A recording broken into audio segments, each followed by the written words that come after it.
Hello, everyone, and thank you for joining us for this virtual book launch for WorkforceRx, Agile and Inclusive Strategies for Employers, Educators, and Workers. We'd love everyone to put their name and organization in the chat so we all have a sense of who's with us here today. And now I'm pleased to welcome our host, the CEO of Futuro Health and author of WorkforceRx, Ton-Quinlivan. Thank you very much, Michael. Hello, everybody. I am delighted to have your company today at this book launch. It is a celebratory moment, and we are joined with a number of very special guests to me. So I'm looking forward to introducing them in a few minutes. I have a new found appreciation for what it takes to write a book now that I've gone through it once, and I hope others of you will try out that journey. I want to take a moment to call out the Futuro Health team who have been sponsoring these events. The proceeds from the books are donated to Futuro Health's nonprofit mission, which is to increase the health and wealth of communities by growing the largest network of allied health workers in the nation, starting in California. As you all know, especially with the pandemic made to light, it's so important to have these frontline healthcare workers in place as we all need them. With that, let me go ahead and jump into the book, which is entitled WorkforceRx.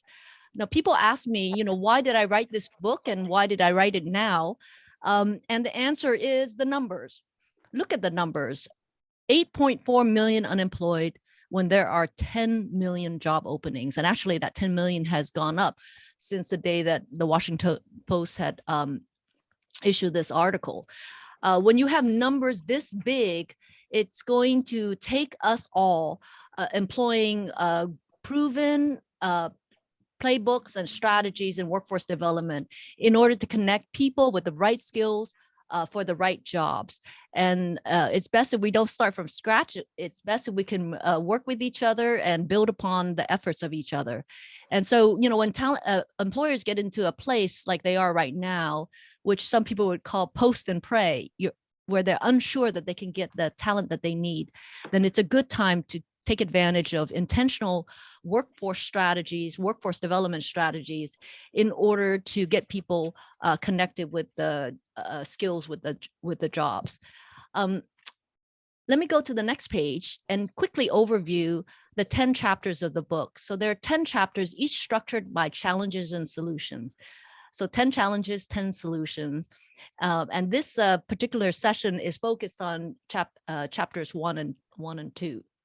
So in chapters 1 and 2, it's titled Making the Fire Hose and the Garden Hose Work Together. This is bridging the language and the needs of employers and of education. Forming an ecosystem of the willing so that different parties can braid resources. You don't have to do this work from scratch. Next page, chapters 3 and 4 go into the rate of disruption and what does it take to move at the speed of need, and what are proven practices to grow the internal talent once you're able to bring them in, and to with a focus on and consideration for inclusive approach to moving talent up.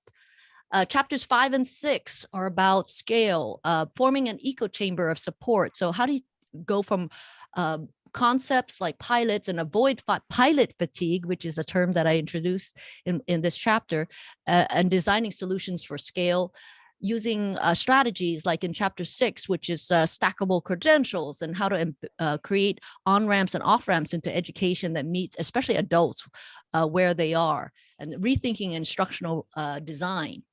On the next chapter, 7 and 8, we dive much more deeply into the DEI issues, diversity, equity, and inclusion issues faced by companies. And then in chapter 8 is really rethinking what would it look like if the continuous upskilling was really a new norm for us all throughout our lives. Continuous learning record, interoperable learning record, micro-credentials. These are terminologies and concepts that come into play. And then lastly, chapters 9 and 10. Chapter 9, I have to give myself a pat on the back. I actually made a chapter on data really interesting. And this is all about the alignment of monies, metrics, and data in order for public policies to achieve its true intent. And what does it take to beget systems and institutions to take advantage of that data for continuous improvement. And then, of course, 10 is really about getting ahead of the gig, the future of work. Our nation is creating so many jobs, but they're without assets like healthcare and retirement. So what are the social and human infrastructures needed to pair with work in that future economy? So 10 chapters, 10 challenges, 10 solutions. We know that you're only with us for about 45 minutes today. So we have a star-studded group of panelists here whom I've asked. They're all friends and colleagues for many, many years. I've asked them to come together and answer two questions. So the first one is a fun question, which we're also inviting the audience to put into the text, which is, what keyword would you use to find this book on Amazon or on Google or on Barnes and Noble? And then immediately go into the substantive question, which is, what insight, story, or strategy resonated most with you? And let us know why. So why don't we start off? Let me introduce our lineup. You can see their important titles here, but I'm just going to introduce them more from how we originally met. So Ophelia Basgal was heading up the PG&E Foundation. Back when I first met her, she was always very committed to the community and actually co-sponsored my work that became the PG&E Power Pathway Program.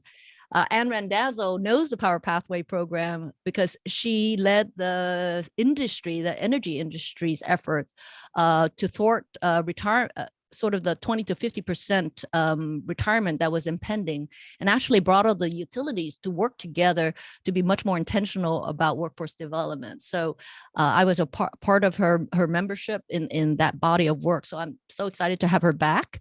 Brenda Curiel, she is with the Center for Corporate Innovation, is working with leaders right now who are on the front lines of dealing with these issues. And so it's delightful to have Brenda here with us. Beth Cobert, if you think about ecosystems of the willing, she is running one of those with the MARKLE Rework Alliance, of which Futuro Health participates. And so just doing that national work to bring people into good jobs. Tom Cohenno and I met back in the energy sector. He was a counterpart in a different utility company, but we did work together as part of a partnership collaboration, and has gone on to open up a company in applied learning, where he's a subject matter expert in applied learning science. David Gatewood, you saw his name in the book because he encouraged me while he was a dean within our community college system to have courageous conversations that laid the groundwork for a much bigger education reform. And last but not least is Deb Nankivell, who's patching in from Minnesota, although she's a part of the FRESNO Business Council here in California. She is first and foremost a civic steward in the work that she does, and teaches me so much about civic stewardship. So with that, let me throw it over to Ophelia to begin. Well, thank you, Vaughn, and thank you for inviting me to join this great panel. So my key words is leveraging public higher education. I think that's where you could find this book. And the story that resonated with me was actually the journey that Vaughn described at PG&E when she set up Power Pathway. We were on that journey together, as she noted, and I have to say I got to observe firsthand the skepticism, not only with the potential partners, but within PG&E itself. And one story that just resonated with me, because it was kind of thing, it was so obvious, and it took Vaughn to figure this out, is asking people to climb a ladder before they became a utility worker. Now, that may have seemed like an obvious thing if you have to climb a 30-foot pole, that you might not want to have people who are afraid of heights. But PG&E actually had people going to training and going partway through training and then finding out they couldn't climb a utility pole because they were afraid of heights. And it particularly resonated for me because I worked with a nonprofit, Grid Alternatives, who also was a partner at PG&E, at a community build that they were doing in Washington, D.C. with the EPA administrator and the Secretary of HUD when I was with the Obama administration. and they were doing a community build solar installation and had individuals that they had recruited, and we were all getting up ready to get on the roof, and the young man right in front of me went four rungs up the ladder, and he turned around and he looked at me and he said, "I can't do this." And I said, "Come back down, we'll work on this later." But I thought, if only they had known that they should have tested people ahead of time to make sure that they could climb a ladder if they were going to become a solar installer. And hopefully this young man was worked with his community group to be able to address the fact that he had a fear of heights, which maybe he'd be able to overcome at some point. But Vaughn's ability to sort of zero in on the kinds of issues that she recounts in this book to demonstrate what it takes to provide opportunities to employment for individuals, and particularly if you're working in with the underserved communities, I think was just really brilliant. And the success of the Power Pathway program really demonstrated that. So Vaughn, it was such a pleasure to work with you then, and to be able to come back and say what a great job you did and what vision you've had around this issue. Thank you. Thank you, Ophelia, for your sponsorship back then and your continued friendship. Next, let me turn it over to Anne. Thanks, Fawn. I would say talent pipeline for the keyword, how to look this up. And when I picked up the book, the thing that struck me was that garden hose and fire hose kind of image. We've spent a lot of time talking about balancing supply and demand, and that really was a good visual for me in terms of what we deal with. Sometimes the supply is greater than the demand, and sometimes the demand is greater.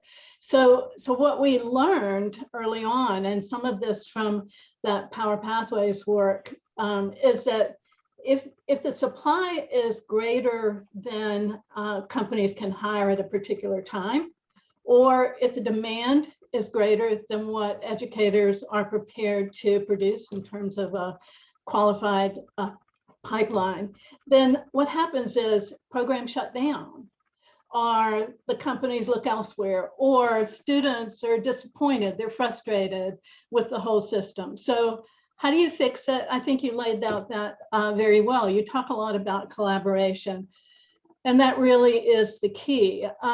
But it has to start before the demand is immediate, before it's a current demand. And I think that's one of the lessons learned is you can't wait until you need it today, because this all takes time. It has to start before that time.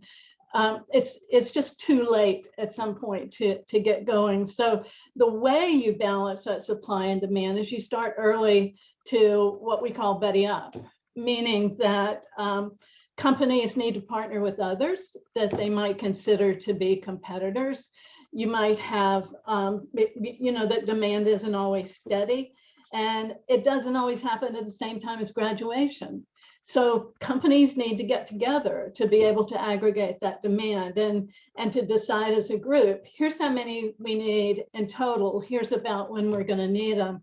That way, I might need to hire some this time, you need to hire some the next.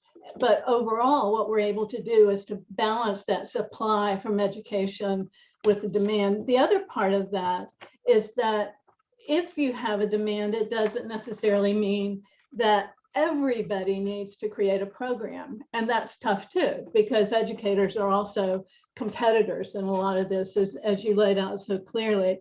So figuring out where is that demand and what are the community colleges or others that are located in the best spot to be able to meet that demand. And that all happens when you form consortia or collaborations, meaning you get the people in the room that can make this happen, industry, educators, nonprofits, community organizations, whoever, all the people that can build that knowledge and trust so that over time you make this happen. So what we found is that you can focus and build in a particular point in time, but if you have these consortia, like Vaughn talked about with the hiring consortia and with state, we call them state energy workforce consortia, then what you have is the ability to change as the needs change over time. You've got that partnership, you've got the trust and the knowledge to be able to do it.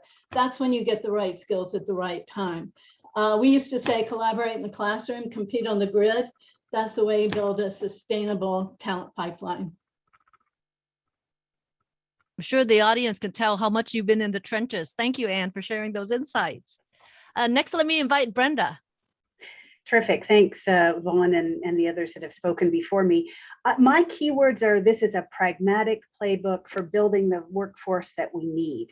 And the insights for me build on what Anne was saying about the stakeholders and consortia, that multiple stakeholders are required to work together to build the workforce that we want, such as the community colleges, the employers, the consortium of employers, government policymakers and incentive grantors, trusted advocates deep in communities with future workers like the churches, the athletic organizations, trade associations, unions, all being key parts of a solution. That was a real insight for me. Even vendors to be an active part of the solution when the skills or knowledge are burgeoning. For example, the story that Vaughn told of the CHRO who was trying to figure out how to build cloud engineers. I was in that room when we had that discussion, and the vendor college workplace venture created a required skills gap certification for those current engineers that at the time they thought they would have to let those engineers go and hire cloud engineers who were very hard to find and very, very expensive. And Vaughn's like, how would you think about this instead? Created a whole new program and saved a lot of careers and money. It was interesting to me as well that employers may not have enough jobs individually to create the change that a community college curriculum might need to do, but by creating these regional consortiums, they can actually build a skills, jobs, education, talent pool for the future. And that motivated, hardworking, ambitious students who could be our workforce might not only know, may only know about those crowded or often low-paying jobs that exist in maybe social work or criminal justice. So the other side of that equation, that sometimes our job postings, maybe in an attempt to be creative or differentiated, might not make any sense to a potential student or a curriculum developer. And that we might need then a standard nomenclature or a way of describing the jobs in its elemental parts that would make these skills more relatable and accessible. And this multi-stakeholder approach resonates, and Vaughn makes it accessible by laying this out in a pragmatic playbook to identify and solve these challenges ahead. Thank you, Brenda, especially for sharing what happened to the CHRO who was in the room that day. Thank you. Powerful. Next is Beth. Beth, you know consortiums quite well. Let me turn it over to you. Great. So the words I have first to give you the keyword choice are practical policies for work that work. And I want to emphasize the practical policies, which from my experience is not two words that sometimes don't quite align despite best attempts. And what I really enjoyed about the book was how focused it was. And by the way, the chapter summaries were great about what someone can do to get things done. Beyond the story of Juan, a big Juan in the candy store, which tugs at my heart, the one that tugged at my head was the story about bringing resources together across community colleges to create solutions to the problems at hand in chapter 2. From our experience at the Rework America Alliance and even here in Colorado, we've seen what happened when groups of employers come together with community colleges who are looking to meet the needs of their community with the workforce boards.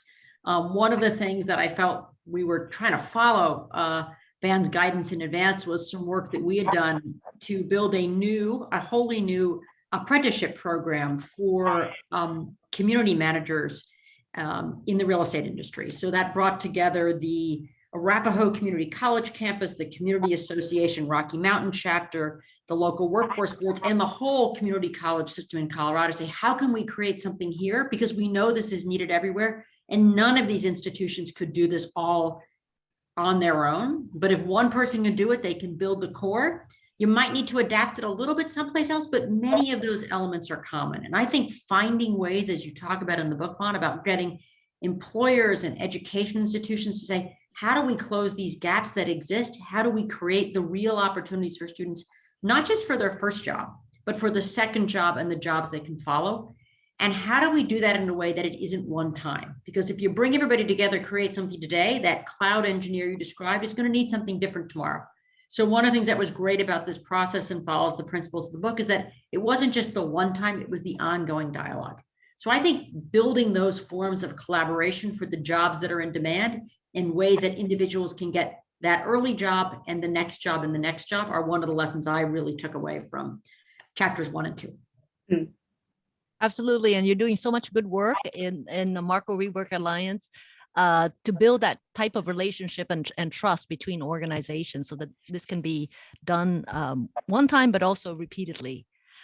So let me bring up Tom Cohenno. You've seen this from the private sector, but also the public sector. What do you think?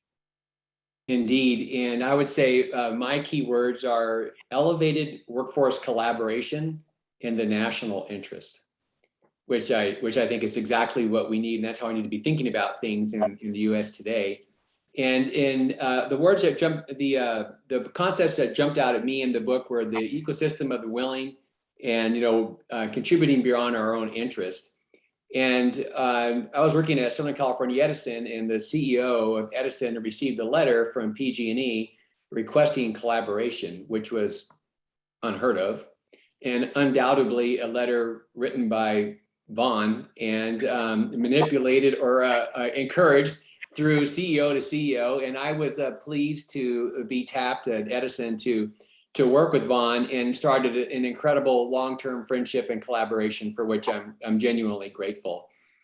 And at that point, the two utilities were like on different sides, not only of the state, but of a big divide. We just didn't do that. So it was our own little example of following sort of the precepts that Vaughn shared. And we started meeting. And at first I thought, well, I'm not sure how we're going to work on a line worker when we have thousands of applicants for every vacancy, or thousands for every few. And, it turned out that we had many, but we had no diverse applicants. And we also had a lack of geographical preference, where in Los Angeles is quite costly, it's sort of inner city on the western side, and no one wanted to work there, and getting people who live there and work there organically just didn't exist. We weren't recruiting there. So it was a real eye-opener and sort of a humbling realization for us at Edison. And we ended up partnering with something called the East LA Skills Center. That was absolutely a part of the effort that Vaughn was leading us on in the center, and Anne through the consortia. Thank you both. And it worked out to be a great partnership because East LA Skills Center, just as Vaughn mentioned in the book, was able to do the outreach and the screening and the case manager. Took that away from the company, which was sort of stuck in its, maybe to some degree, nepotistic sort of hiring practice, and broke that open. And they also provided education in part. And the partnership came because Edison contributed skilled instructors, vehicles, poles, all this highly specialized equipment that's very costly. And that partnership worked, very effectively. And in that case, Edison was contributing beyond its own interests because the graduates could go to work for any utility. They could go out of state. But nonetheless, for Edison, that became almost our single source of hiring because it checked so many boxes, and it worked out to be a huge advantage. So the result was diversity increased in our applicant pool, as well as the geographical preference.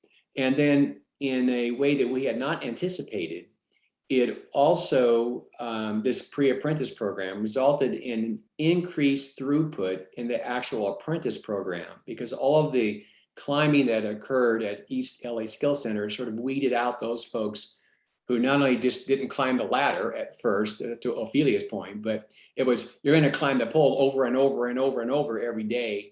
And some folks decided that's just not in my future. And so the attrition rate dropped dramatically at Edison, probably saving the money that we were investing. So in the end, everyone won, as far as I can tell. And as I was reading this particular chapter in the book, I started smiling, thinking about all the meetings and stuff that we did and how it all came together. So I remain excited to see the path that Vaughn is on. I think, the nation needs this, and I'm excited to be here and share that today. Thank you. Thank you, Tom. I love how you recounted when we first met. It was actually on the point of people do watch the flow of the money. I was given a challenge that the community colleges would be willing to create a common curriculum, but all the utilities in the state needed to agree on what was created. And that was the catalyst for reaching out to people whom I didn't know, including Tom. And of course, I called Ann up and I said, we need a charter for our new consortium. Can I just borrow one from another state? And that's the value of being connected into this type of work with others. All right, David Gatewood. Thanks, Vaughn. And I think I'm going to be echoing a lot of the sentiments and smiles that have been on the screen so far. But I too was looking at the second chapter about forming an ecosystem of the willing, and Tom's story and other Ophelia stories and other stories remind me that that model of forming an ecosystem of the willing fits no matter who you are. If you are a group of faculty who have an automotive program that are looking at electric vehicles and you get them together, you are really good about bringing those sectors together and forming an ecosystem of the willing, in this case, the willing instructors. But it might also be the PGEs and the SoCal Edisons and the willing business partners, and then the willing not-for-profit and government and agencies that we were working with. So what I love about this notion of forming an ecosystem of the willing is that the willing, it meant so many things for you, and you actually braided those willing bodies together to create what I would call a macro ecosystem. In terms of keywords, I'm going to take one that most of my community college friends appreciate, understand, and that is doing what matters. Doing what matters for jobs in the economy. So if you wanted, if I were searching, I'd probably look doing what matters for jobs in the economy and hope that I find this wonderful book. The other piece, I think, is that there's really about change, critical conversations for workforce development, which is particularly what this second chapter is about, has to do with bringing and forming those coalitions and those ecosystems. The piece, I have so many stories, Vaughn, of how you went about that, but I think some of the most interesting pieces from you are around where you showed up. Having been in the state for a number of years, wasn't used to seeing state officers in a highly federated, disaggregated 113 colleges at the time, 116 now, show up at these various locations. And I can remember, going to my first red team meeting that you described, and seeing people in the room that were not always the same people that I used to see, but many of my friends were there. I mean, these were innovators, but the model for bringing the willing together was clearly a change in how we were normally bringing together the representative. There are 113 colleges. We have so many deans. We bring these individuals together because they represent something, many of them defensively, many of them kind of shyly looking on. But what you did with the red team and with many of the people who you brought in were the willing. And I think that's so important. And it's what has made your work so powerful and this book so helpful.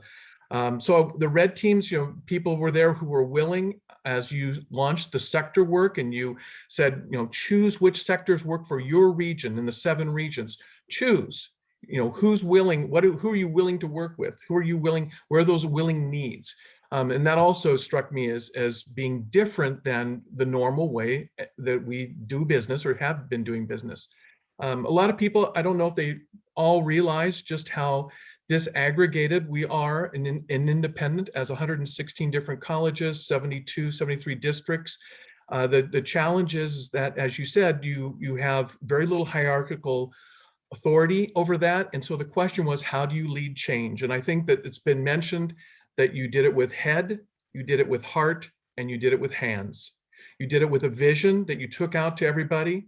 We worked with you to develop that vision. You listened, you did your critical thinking and your critical listening tour, gathered information to create that solidified vision of what it would take to help meet the needs of the state in terms of economic development.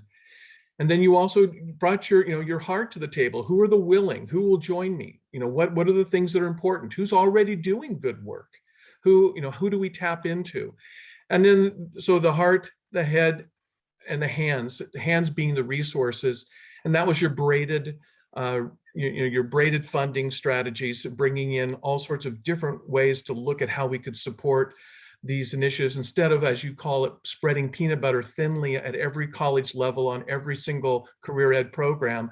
Where can we bring it together and make a difference? For years, I was in the Inland Empire down in Chaffey College. And when that initiative for the InTech Center started with the federal TACT grant, that was an amazing project. Many colleges and universities got involved and are still involved. And that had not happened before. So that was one example of just how important the willing with the change strategy that you used has made such a huge difference in how we've silo spanned or broken down some of the barriers between our individual colleges. Not that we don't have a long ways to go, but I found that the book was very inspiring, and we need to keep on doing the good work that you laid the groundwork for. So thank you. Thank you for taking me down memory lane, David. And before I tee up Deb Nankivell, we're doing such a good job on time. I'm just going to preview for all of our guests. We're going to do a sort of a lightning 1-minute round where I'm going to ask you, would you do anything differently now that you've had a chance to look at the content of the book? And we'll reverse. We'll start with Ophelia again. But right now, I'd like to invite Deb Nankivell. Wow, this has been so insightful. I appreciate everybody's comments. Thank you, Vaughn. I reread the chapters last night, so I would be re-inspired and thinking about the connecting links here. And what springs to mind in terms of words for me, ecosystem approach, which is something we talk about a lot, this idea if you don't address all of it, you could be leaving out a key piece and have a flat tire on your car. And the other piece is spirit of stewardship. I think what we've learned, what I've watched Vaughn do, if you do not have a steward that's leading, who can call out the very best of who people are and to help people remember that we have a larger purpose in our country. We have North Star goals. And so the most inspiring story in the book for me was Vaughn's. The idea, and you may have noticed on the page, which you talked about being a refugee, same page, she talked about being an immigrant.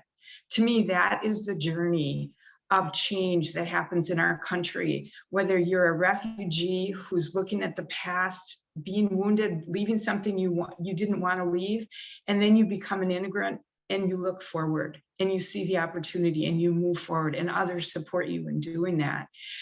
Another way to frame that, and this is something we're working on very seriously in FRESNO, is a lot of people have severe unresolved trauma. They were victimized, exploited.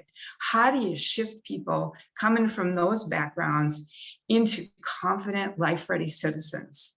And what I so appreciate about this book is Vaughn's able to combine so many different elements into a path forward.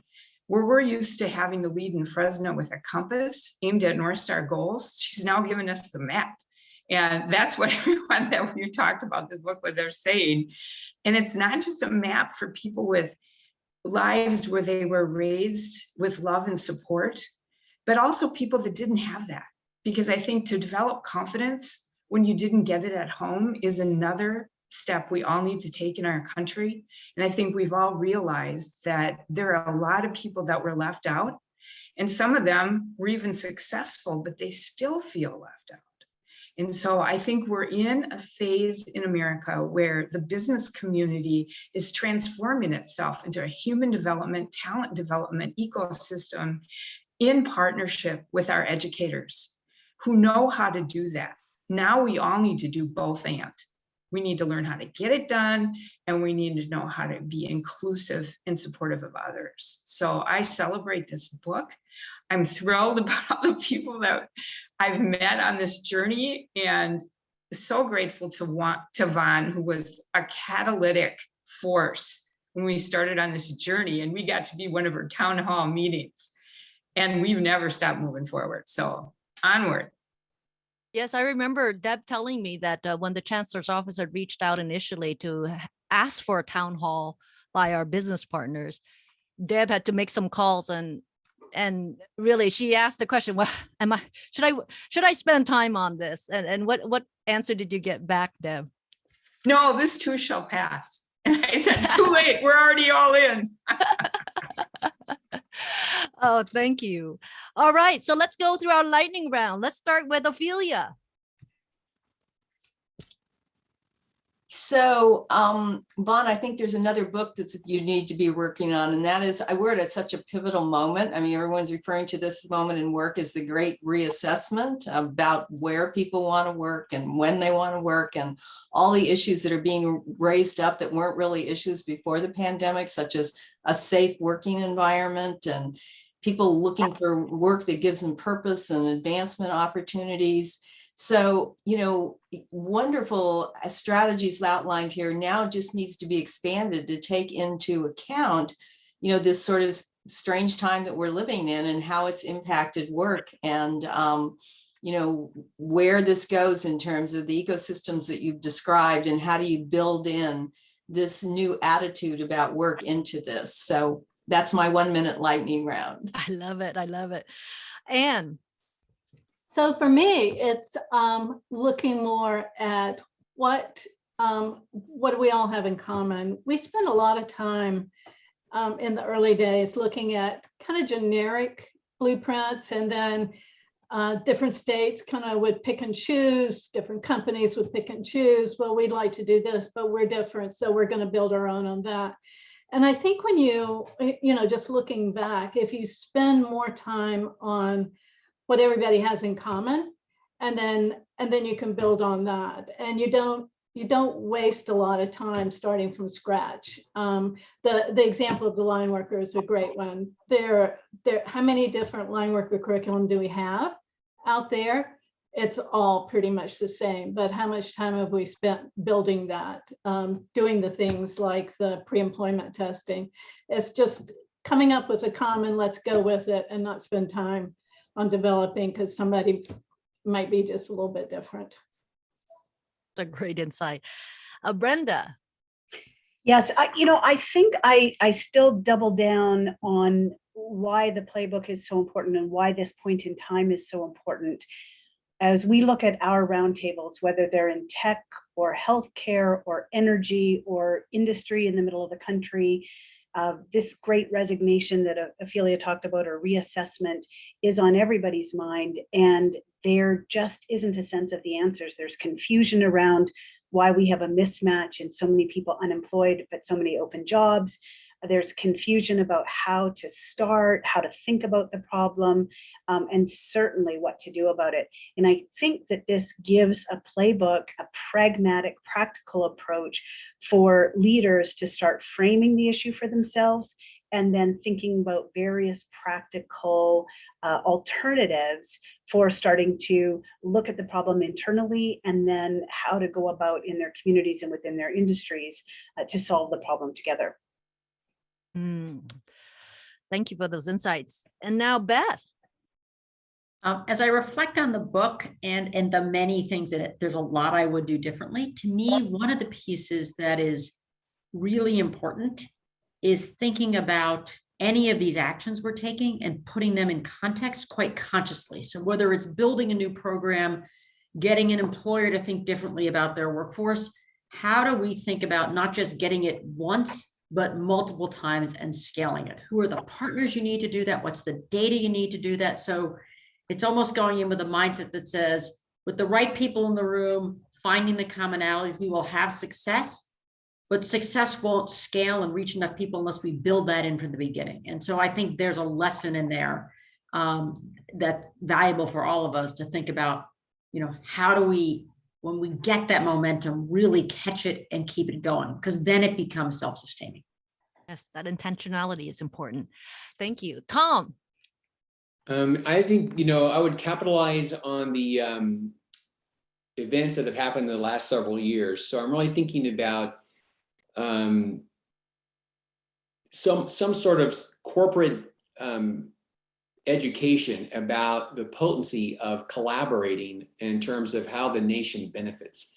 I think within a company, people get caught up all the time in not just profit loss, but this activity and that activity, and to pull up would require sort of a different sort of approach for people to appreciate the potency of the collaboration. And so various steps along that line, I think, are sort of the next hurdle, and maybe it's the next book. It's incorporated in the next book. It becomes a 3-hour component of an MBA program. Business for good. I think many corporate people are surprised that you could tackle this issue with help from someone else. You don't have to go at it alone. Right. Good point. David. I'm with Tom and others on this. I'm seeing 3 books. One of those books is going to be geared towards business and the industry partners and how they can continue to develop relationships with educators, whomever they may be, to help provide an upskilled, trained workforce, incumbent worker training, pipeline training, transitional training, all those. I see another one, Vaughn, that I jealously or selfishly say California needs a book of our own.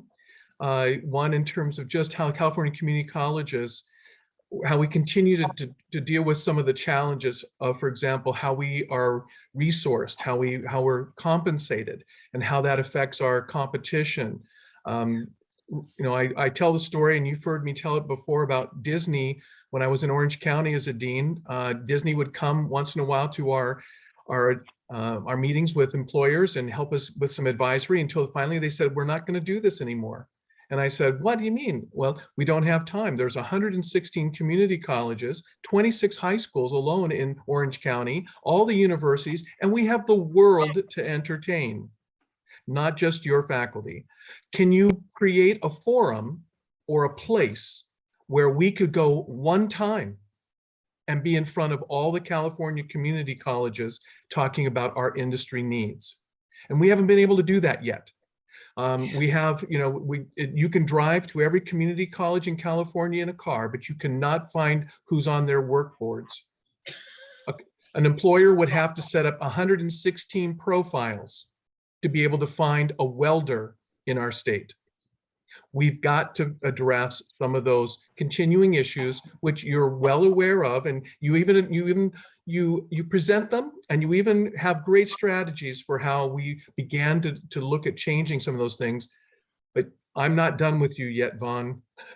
We need to keep moving this agenda forward if we're going to help people find meaningful engagement with the business industry partners and feel that, as you define it, and we all talk about economic and social mobility.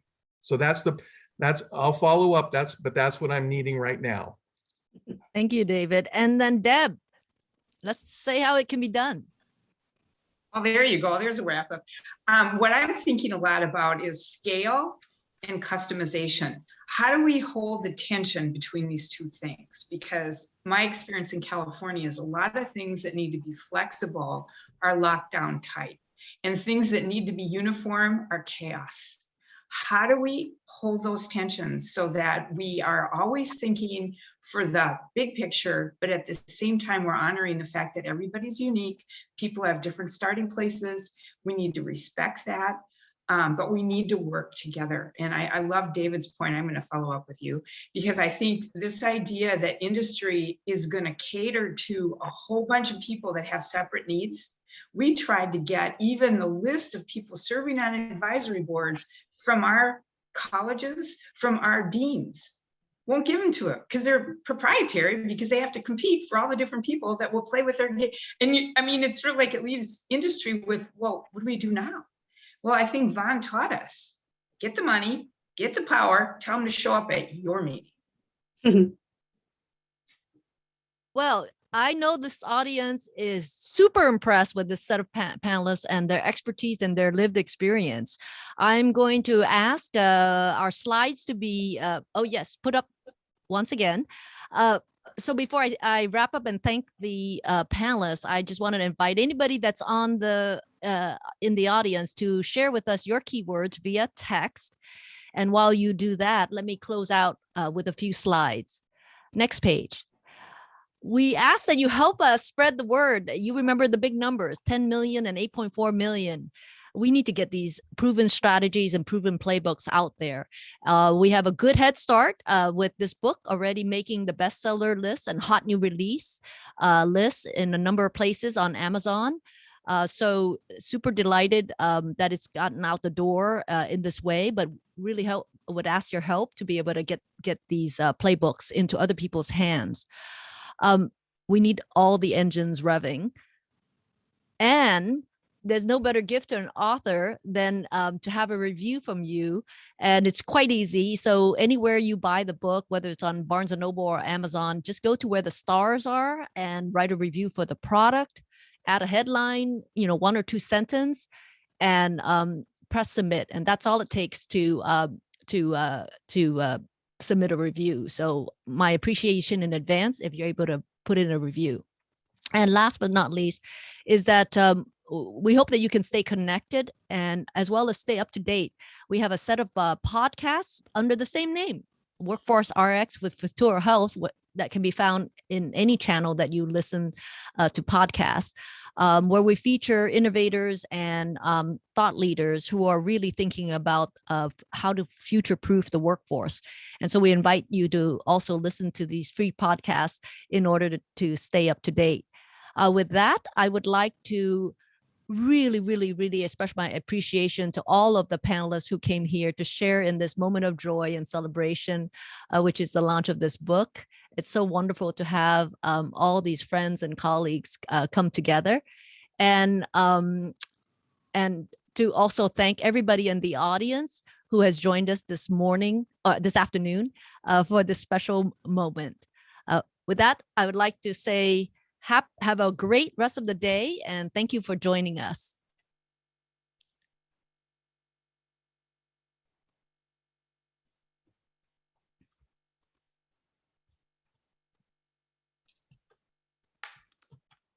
Thank you, everybody. Thank you.